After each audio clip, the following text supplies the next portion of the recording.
In the early 1920s, discovery of oil under Osage land in north-central Oklahoma made members of that tribal nation among the wealthiest people in the world.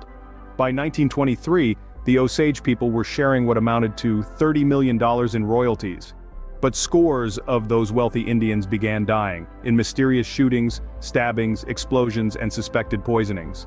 Out of inertia, indifference, or corruption, local law enforcement did nothing. Members of the Osage turned to Washington for help, appealing to what was still known simply as the U.S. Bureau of Investigation. Under the leadership of a young, untried J. Edgar Hoover, the Bureau used undercover informants to identify some of the white Oklahoma residents who had tried to marry and murder their way to oilfield riches. Agent Tom White, a former Texas Ranger, led the investigation, which ultimately convicted William Hale, a prominent cattle baron, his nephew Ernest Burkhart, and others in a vast conspiracy. Many other Osage homicide cases from the era remain unsolved.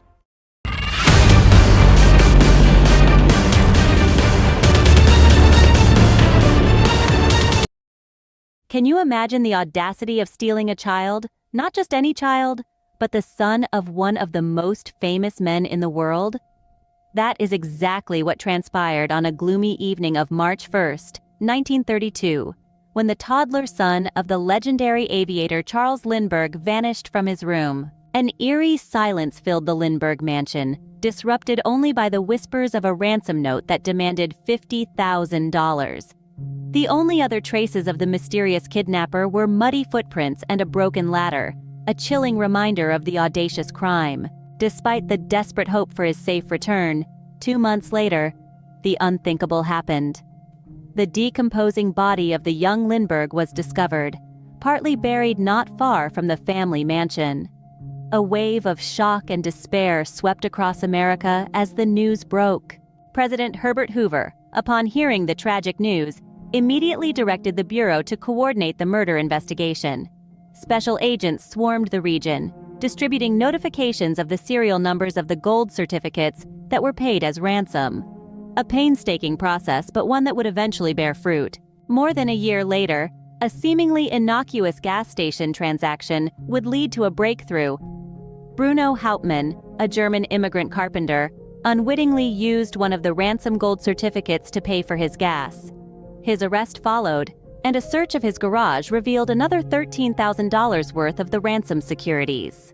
The trial that followed was nothing short of sensational. Bureau agents provided damning evidence. Hauptmann's handwriting bore an uncanny resemblance to that on the ransom note. The jury found Hauptmann guilty in 1935, and he met his fate in the electric chair in the spring of 1936. The Lindbergh kidnapping, as it came to be known, was a crime that shook America to its core. It revealed the audacity of criminals and the relentless pursuit of justice by law enforcement.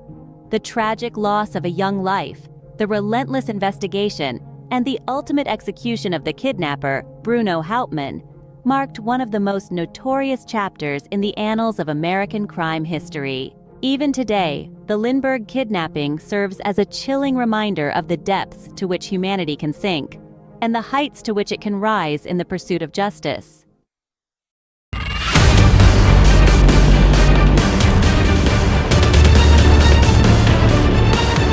When the infamous crime spree of Depression-era outlaws Bonnie Parker and Clyde Barrow ended in a barrage of gunfire, it was local police officers who staged the ambush. But it was the Bureau that helped those officers determine just where to lie in wait. By May 1934, when the couple were linked to stolen cars transported across multiple states, prompting federal involvement, Parker and Barrow were already responsible for a series of brazen robberies and murders across a large swath of the United States. Eventually, Bureau agents in at least 8 cities would collaborate with law enforcement in as many different states, sharing tips and fresh leads. The pursuit prompted early Bureau efforts at profiling, as special agents tried to anticipate where Bonnie and Clyde might be heading next. Ultimately, it was an FBI agent who tracked them to a remote corner of Louisiana where the successful ambush took place.